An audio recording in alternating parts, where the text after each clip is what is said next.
Hey, what's up? This is Jim from The Ghost Inside, from The Home Front if you really know, from As Your Ghost if you really, really know, Priority Music Days. And this is After the Breakdown. Don't fuck it up, kid.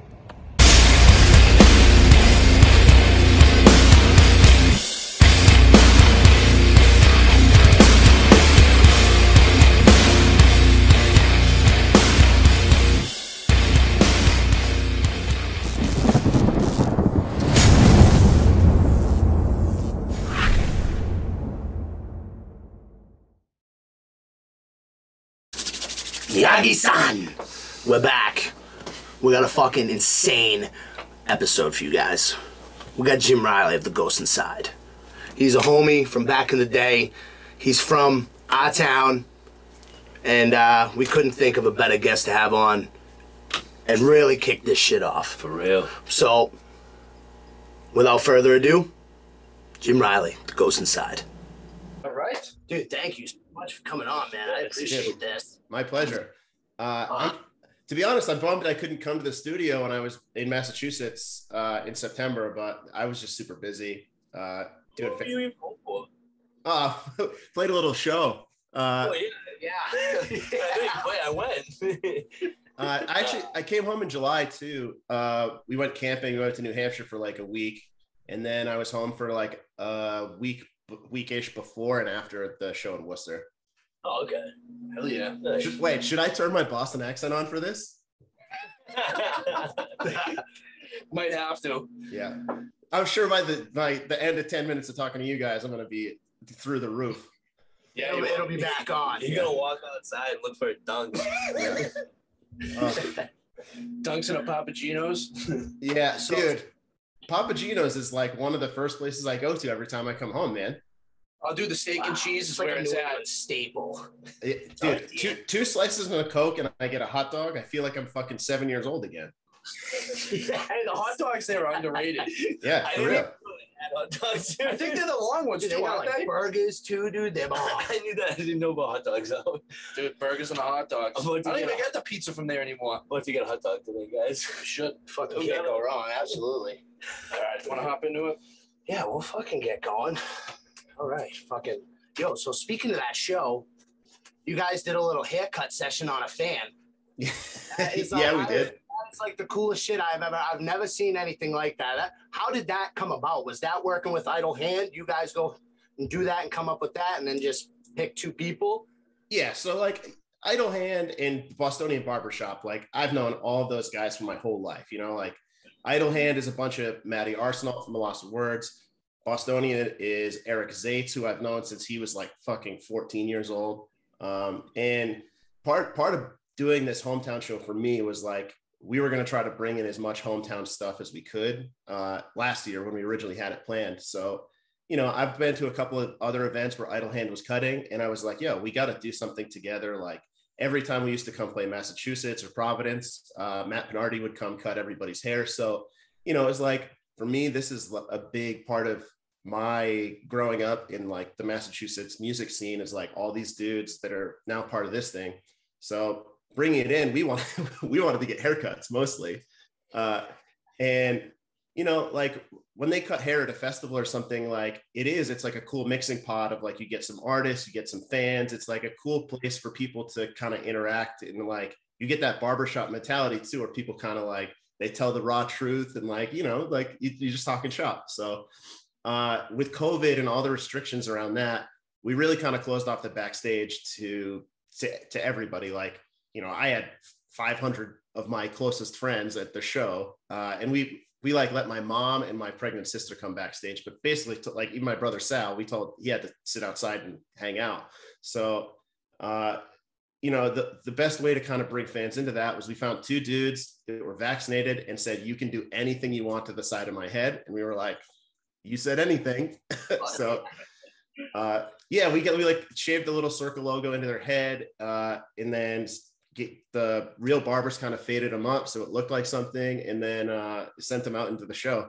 And both guys kept the haircut. Like we kind of figured like, this homie's got to go to work on Monday. He's going to like, you know, clean it off or something. Both of them kept it. And I'm pretty sure one of the guys like went back to his barber a couple weeks later and had him like touch it up and like fix it. Shit, going. That's awesome. That is awesome. That's funny. Hell yeah. Now, that show, it was absolutely fucking crazy. Show was epic. It was epic. It was fucking awesome. It was people fucking everywhere. It was great to be back at a show. Now, what did it mean to you to come back after the pandemic and everything and play for all of us? And basically, like you said, a hometown show.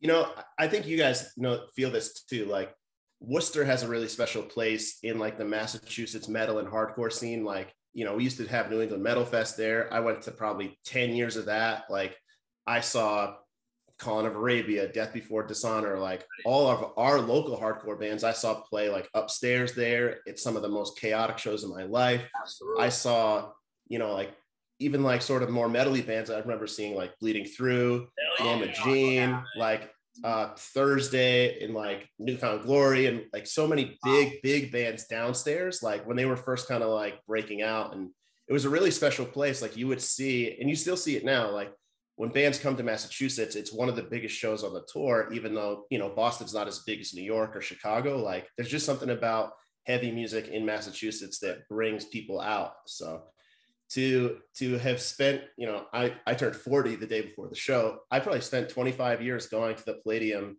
and seeing shows inside, like some of the most important shows of my life. To be able to play there in any capacity has always been special, but to do a show like this outside, it's, as far as I know, it's the first big, like heavy genre show that happened in Massachusetts. Like for most people, it was their first concert back after the pandemic. A lot of people's first show back. Yep. I mean, we had a couple of shows in Brockton. Those are just, your local hot shows. That was like the first big concert exactly going to. Yeah. I remember.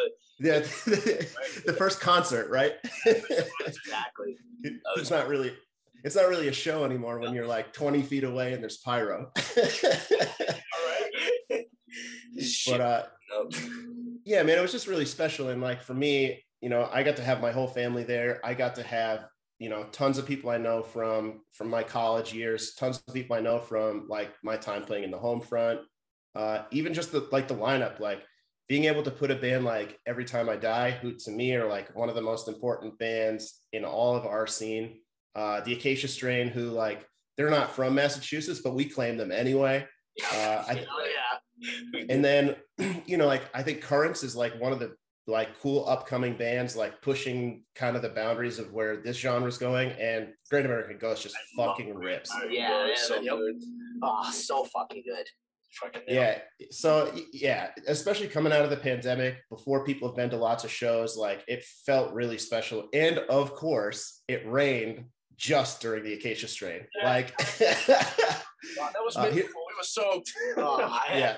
I was like, shoes. So yeah, he was miserable. He's got his like Vans on, the canvas Vans. My shoes are soaked. I'm like, of course I picked these to fucking wear. Of course. Yeah. Right. I went mosh like a human. Yeah, fair enough. I was like, I'm gonna stay dry. Yeah. I did. But fucking other than that, the night, it couldn't have been a better night, dude. It was perfect. It wasn't cold out. It was fucking perfect temperature. Little bit of rain. Every Sunday, right? Yeah.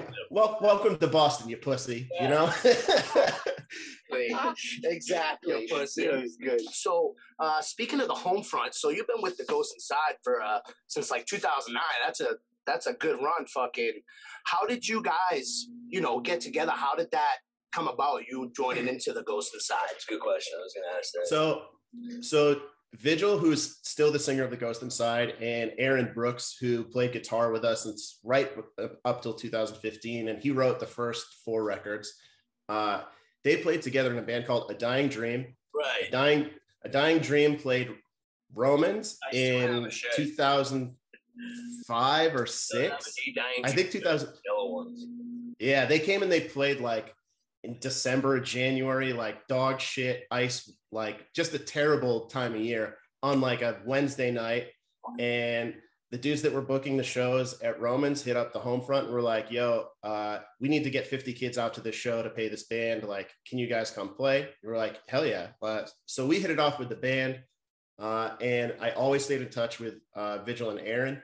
Okay. So like as time went by, we booked a couple other shows for them in Massachusetts when they would be on tour. They actually played Metal Fest in Worcester one year, and we brought them down to the Fall River PAL where we used to book all those shows. And they played a second set at like the Fall River PAL with like the home front, either Vanna or Therefore I Am or something. So yeah, we always stayed connected. They booked shows for us in California. We played a couple shows that were like, I remember playing one that was a Dying Dreams last show when they were about to change their name. Let Live was on that show. A band called Final Fight, who were like, they were a big Southern California hardcore band, and a band called The Distance from Connecticut with Jay Reason, all played that show in California. And this is like 2007. Yeah. So yeah, it's basically, long story short, as like the original members left the Ghost Inside, they kind of replaced them with dudes from other bands that they had toured with that they knew had that same sort of like workhorse mentality, because the Ghost Inside, above all else, like we just toured all the time. Like we were doing back to back tours, like being gone for 4 or 5 months at a time. And not everybody's like kind of built for that. So Zach joined the band. He had played in Too Pure to Die for a while, and they were the same thing. Like they were fucking grinders. They had toured with the Ghost Inside. So he stepped right in. Same thing for me a couple months later. And then about a year after that, Andrew joined from For the Fallen Dreams. And it was kind of like, at that point, we had assembled the dream team. So yeah, the dream team. That's cool. I never knew that's how it came about. That's really cool. I love hearing that. That's awesome. That's cool. I actually meant, I meant to bring, we found like a red home front t-shirt in my garage. But, no shit. Yeah. Oh, Jesus. Yeah. Hey, Jim, I'll ask you kind of a personal question. Do you have any family down the Cape by any chance? Yeah, tons of family. Okay, little story I'm gonna go tell you with him. So probably about 8 years ago or so, I'm working down the Cape in Bourne, and I'm in my little cubicle thing, and I'm blasting the Ghost Inside. Like you said, it's 8 years ago, and I go take a squirt, and I come back. There's an older gentleman standing right there, and he goes, "Oh, you like the Ghost Inside?"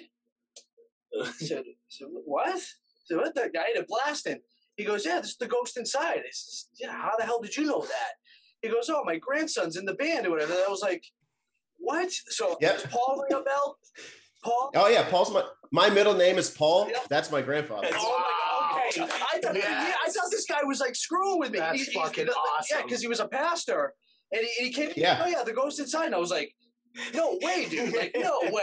I thought he was like trolling me. I waited for like the cameras to come out and like totally be like, we got you. But no, that's so funny. Small world. Yeah, you actually look like my Uncle Tom. He can't see his face either.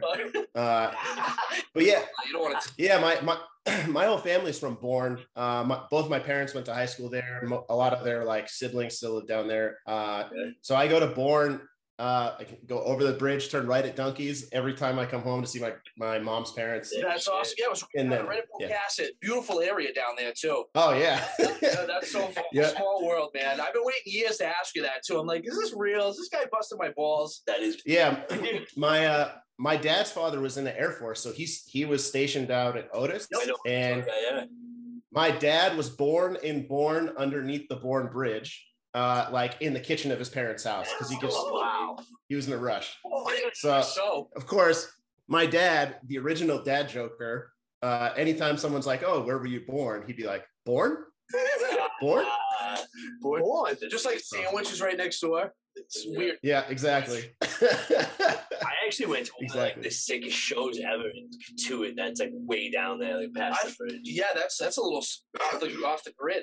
To it. Yeah, that old Sons of Italy down there. We used to do shows there all the time. Like Dad Can't Stand Losing. The Casey. I wish they did more shows there now. Oh, it's awesome. Yeah. Well, that's funny. Small world. That is fun. Dude. Yeah. Awesome. Right. So, you've been doing this a long time, being a road dog. Are there any like favorite bands or most memorable bands that you've gone out on tour and played with? Man, you put me on the spot. I will say like one of the bands that like really inspired me to like be a better musician and performer is Every Time I Die. We did Warped Tour with them in 2012 for the first time. We were on the same stage, and you just see like, those dudes are older by hardcore standards. They're the same age as I am, but they just go up there and like they fucking rip every day. Like Andy is a big dude, and like he goes harder than you. Like And they're also the kind of band, like they can call an audible on the spot. Like they can play any song. They've got, you know, hundreds of songs in their catalog at this point. And at any point, any one of the guys in the band can be like, yo, let's play this song, and they can play it. That's and pretty badass. That is bad. Yeah, especially like their songs are not easy. And that's just can't be easy songs. And they have a lot of songs. Right. And it's just a commitment to like being a good band and being like taking your job seriously that, you know, not everyone we ever toured with has that mentality. We're like doing a good job of being in the band first is like the most important thing. Like some dudes are just out there to party. They're out there to meet people. They're out there for like, you know, the cool points. And Every Time I Die is able to do all that, but also like kick ass as being a band. So, oh yeah, that's cool, because I can never get into Every Time I Die, but I respect them so much in the scene. Yeah. They've done, and their stage presence is awesome. Yeah, they rap. I just can't get into the. I don't know what it is. I just can't really get into them. But again, nothing but respect for those guys, man. Yeah. Hey, you know what I like about that is that's how I feel about a lot of bands like coming out right now. Like they're not making it into like my personal heavy rotation of like stuff I listen to, but I'm like, hey, it's cool. Like it's not my thing. Like, you know, I have Chelsea Cutler up in my Spotify right now, you know, like, you know, like I've heard all the breakdowns at this point. Like, and sometimes when like younger bands come out, I'll be like, oh, this band is awesome. It reminds me of this other old band that I already like. And now I'm going to go listen to that. I do that shit all the time. Gotcha. Like, all right, now I'm going to go listen to them though. Totally. Yeah. Yo, you guys like wearing clothes? You like wearing clothes? I love wearing clothes. You like wearing clothes from hardworking, blue-collar, mom-and-pop shop? Absolutely. Nothing better, right? No other way. So why don't you guys do yourselves a favor and go to liberationclothingcompany.com, pick out your favorite threads, throw them in the basket, in the cart. When you go to checkout, code word ATB. Give you 15% off. And you know what? Colby, owner, they donate 15% of profits to charity anyways. So I don't see the problem here.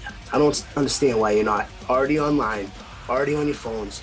LiberationClothingCompany.com. ATB, 15% off at checkout. Do it. All right, man. Well, I don't want to take up too much of your time. So is there like anything that you can tell us about maybe what's in the future for the Ghost Inside? You know, it's kind of a weird time in the music industry where like, you know, we just did these 4 shows, but they were makeup shows. Right. We still have like, you know, next summer we have some shows in Europe. Those are still makeup shows that'll be 2 years delayed. So it's kind of crazy. Like, you know, we haven't added a lot of new stuff. We have a lot of like personal stuff going on right now, like not bad, like good, really good stuff. But we haven't really dug back into like working on new music too much yet. It's kind of something we just started talking about. So right now, 3 of us live in Las Vegas. Andrew is actually moving here at the end of the year, beginning of next year. He's building a new house here. So I think once there's 4 of us here and we can like get together in person and like start working on music together, that stuff will start coming out pretty quick. Gotcha. One of the things we talked about is like, you know, doing a full record, doing 10 or 12 songs is getting harder and harder. Like every 2 or 3 years to go and kind of spend like 4 to 6 months either at the studio or writing or whatever to like make a big, huge record is, you know, it's like guys got kids, they're married, like, absolutely. You know, so I think you're going to see more like, oh, the Ghost Inside dropped, you know, a 7-inch with, you know, 2 songs on it or something like that. Is probably more that's more the direction we're going to go as far as like releasing music. And then shows, like we're trying to figure it out like everyone else, you know, like right now we don't technically have anything scheduled in the US, but we are like very actively working on a few things. The other thing that's cool, I think in the past we've said like, we're definitely not going to tour again, but going out and playing these shows for like 4 weeks doing, you know, we did a festival and then a show back to back, kind of showed everybody that like, as long as we take care of ourselves and we're smart about it, like we probably can get out there and do a bit more stuff than we thought, which is really cool. It like opens a lot of doors to more possibilities to go play more shows. So, oh, great. Should be awesome. That's awesome. Yeah. Jim, can I ask you one more question? Yeah, of course. I'm here. Thanks, bro. Is there a big difference between like going on tour with the same bands for a while compared to like playing a festival, which is like 1 or 2 days? Like, is the environment like different at festival? Yeah, it's totally different. Like, we just played Riot Fest, and they have like a whole village backstage for like the artists, where you have like a cafeteria, there's a bar, the barbershop was set up there, there's like a massage therapist, whatever. So like, you're kind of coming in, like we were staying at a nice hotel. They come and they pick you up, they bring you to the show. Everything is like, it's all rock star shit. We're like, you know, like when we were on tour with the Acacia Strain in 2015, one of the last tours we did, like we would pull up to a parking lot of some shithole bar in like whatever like sketchy part of town.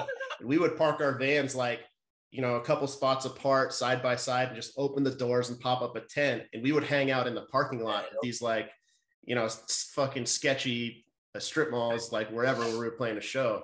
So it's definitely different. Like, and your interactions are different too. Like when we're on tour with the Acacia Strain, like we start having inside jokes. We start like we get dinner together. Like you become really close with people when you're out there for, you know, a month or 6 weeks or whatever. And it's different at a festival. Everybody's just kind of there to work. You kind of pop in, pop out. Like, you know, it's cool for us. Like at Riot Fest, I went a day early. I saw Smashing Pumpkins play. Sick. Yeah, we finished playing and like we walked over and watched Slipknot for a little while. And so that's different. I was gonna say, did you meet any of the Slipknot guys? Like, do you ever get to meet them? Are they like chilling right there next to you? Like, yeah. So that is kind of one of the crazy things about these festivals is like everyone has the same like dining room area. Wow. And everyone in there is either like in a band or like working for a band. So yeah, like we've met the Slipknot guys a few times anyway. And they are all fucking cool. They're cool as fuck. Everybody on their crew is cool as fuck. Like I couldn't say enough nice things about that band, man. Pretty cool. that's awesome. Yeah. That's great. And guys, hey, what do you think about Counterparts? You a Counterparts fan? I mean, it's cool. That's all I need to know. It's either you love him or you hate him, it seems like. And I respect it. We played shows with them a long time ago, and I think they, in a time where bands start to sound more and more alike, like if you put on a Counterpart song, you know who it is immediately. And that's cool. Like I give Brendan a lot of credit for that. And they're a good band, man. Like, again, like I'm 40. I've been listening to hardcore for a long time. So my Rolodex of bands is like pretty short at this point in my life. And I like Counterparts, you know, like we used to always try to get them on shows or tours or whatever with us. It just isn't a thing where like, if I'm going to listen to a band that's kind of like that, I'll probably put on Defeater, just like personal taste. Yeah, all right. Perfect. Or even more than that, like something like Modern Life is War. Like if I'm going to listen to some like epic hardcore band that makes me get in my feelings, like I'll probably go to the one that. Fair enough. I respect that. Cool. Totally. Yeah. So before I go, I got a couple questions for you. What you got? Tell me about some of the bands, some of the shows that are happening in Massachusetts right now. Because I know the guys in Hard Target. Oh yeah, obviously. Jeremy says hello, by the way. Okay. Yeah. Talk about a homie. The Homefront used to tour with his old band, Listen Up. And it was funny because they were all straight edge and we were so chaotic at that time. I think about this the other day, dude, because I was like, shit, dude, all those dudes used to be like straight edge. Yeah. I'm like, what's going on? Yeah. We got on November 24th, Gatekeeper, the Brockton shows, we got Back of the Neck and COA playing for free. So it's like, yeah, fucking crazy. It's gonna be very fun. So it's COA versus Back of the Neck, and then Pummel, Restraining Order, and I believe there's one more band on that are all playing. That's like, that's the 26th. The 26th, yeah, the day after Thanksgiving. That's fucking sick. Yeah. Black Friday. Oh, yeah. Yeah, it's gonna be so much fun. Oh, that's gonna be a good time. Free. Everyone should go check it out. Hey, then we got next month we got Shadows Fall on our reunion show. Yeah, we got that one. I saw that. The Lost for Words is playing 2 shows in Brockton. I saw that. So one like Friday night's like a hardcore show. Yeah, I was gonna say they're doing the Matty Arsenal Festival where one night it's hardcore and one night it's pop punk. So that'll be cool. If we get Saturday Lion Lions is playing with them, so that'll be cool. I haven't seen. That's awesome. Yeah. I want to know who's playing drums for them. I don't know if Derek Broughton's going to play with them because I know he used to. I feel like he's still around. He still hangs with all those guys. I so know he's still actively playing. I see that all the time. Yeah, it's a cool time for music, man. I feel like there's a lot of independent promoters coming back, like and just saying fuck it. They're finding a spot. They're doing shows. Yep.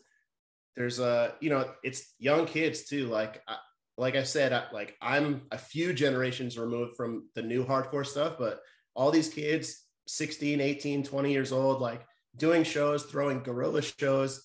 It's fucking sick, man. It's what hardcore is all about. It's cool. South Showdown and Hingham that are doing it pretty good. I give them a huge shout out, dude. Yeah, like Hingham and like especially Worcester. Worcester seems like they got the kids over there got shit squared away. They got Ralph's over there. Yeah. They said Ralph's is the fucking spot to go over there in Worcester right now. It's fucking popping every time they play.